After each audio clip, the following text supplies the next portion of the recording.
We're back with Gene Roddenberry. You know, people see you as the creator of Star Trek, which is a very successful part of pop culture in America. And I say that with great affection because I love pop culture. But they don't know.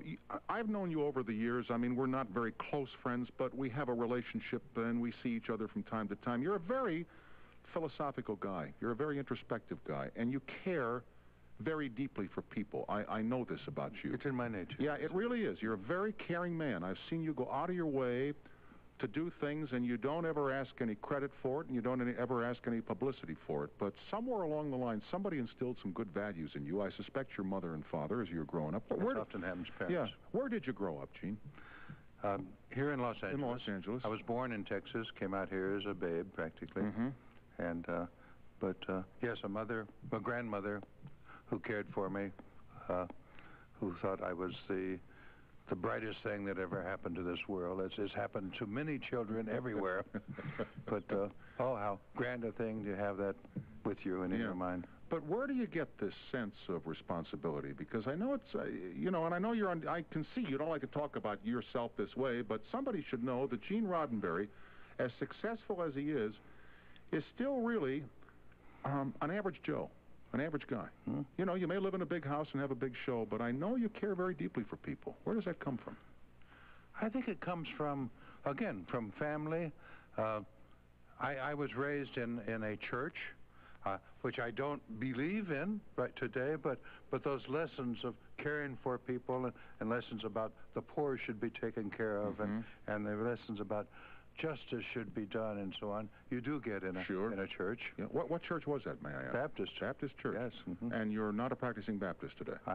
My Baptist church I was raised in does not allow you to dance or swear or... No, you left that one a long time ago.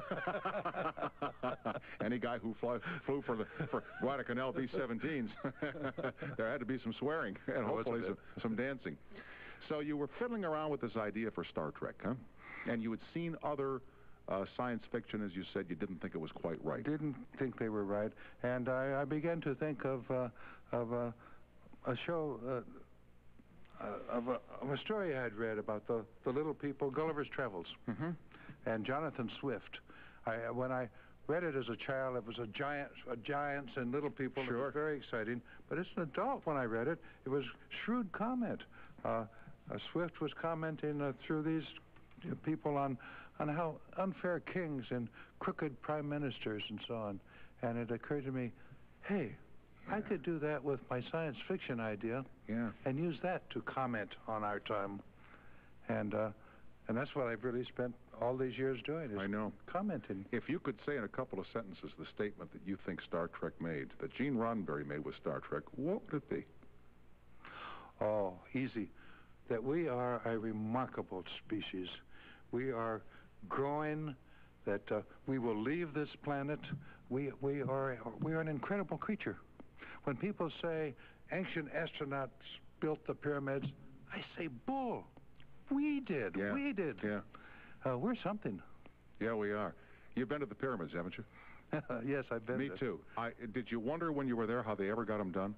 The smallest rock is, what, 50 ton? And they go up to, what, 200 feet tall? And they had no steam engines. How did they get them up there? Incredible, weak little humans did it. I know. A few grains of sand at a time, building them up. And a guy with a whip. There was a guy there with a whip. This Unfortunately, that's part of the human equation. That's part of what made the British Navy great and many other things. And I thought when I went to see the pyramids the first time, I've only been once to Sphinx and the pyramids, and I thought to myself, when they finished the first one, the guy, they must have all gone, whew, thank God this thing is over, you know? And the guy with the whip says, now, tomorrow, gentlemen, we start number 2, right? We're with Gene Roddenberry, and I'm going to open the lines here. I hope you'll share some thoughts with my audience, because they're just itching to speak with you. Of course. At 1-800-248-0852. We'll be right back with you and Gene Roddenberry here on the Wednesday Night Radio Show. From New York, WABC Talk Radio 77. We are back with Gene Roddenberry, and here is Dan in Oswego, New York. Hi, Dan. Go ahead, please. Yes. Mr. Roddenberry? Yes, Dan. This is like the ultimate excitement of my life, talking to one of the people of television. The man. Yes. Well, it's exciting to me, too, then. Yeah. Anyway, I wanted to ask you about the Klingons, my favorite characters in the show. What kind of things are they going to be doing in the new show and in the movies and that sort of thing?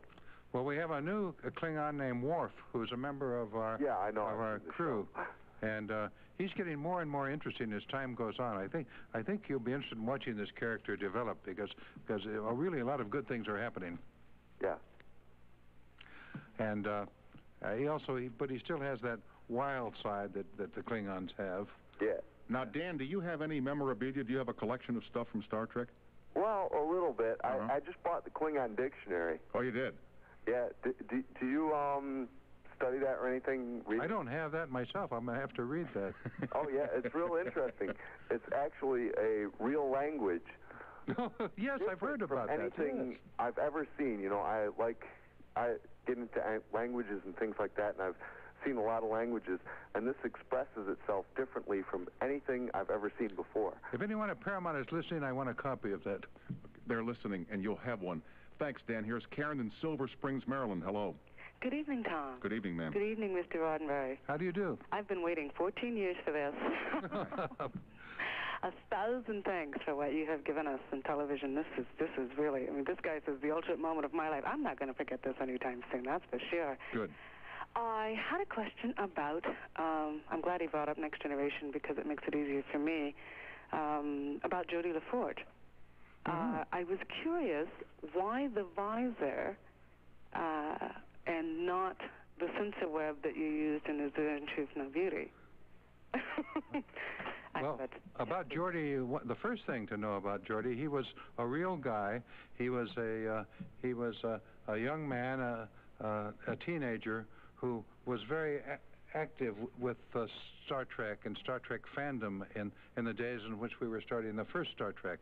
And he was sick. He had a fatal disease, and we were all so fond of him. And when he passed away, we decided with this new show, well, we were going to name someone, Jodie LaForge, and his parents have since said they can't think of a nicer person to portray him than LeVar Burton. Right. So it's a great joy those are parts of the joys of our business that other people don't really know happen, but that was our little way of saying goodbye and nice to see you. Here's John in Albuquerque, New Mexico. Hi, John. Go ahead, please. Good evening, Tom. Good evening, sir. Good evening, Mr. Roddenberry. Good evening. I had a question about one of my favorite characters in the movies and in the series, the Enterprise. Yes. Okay.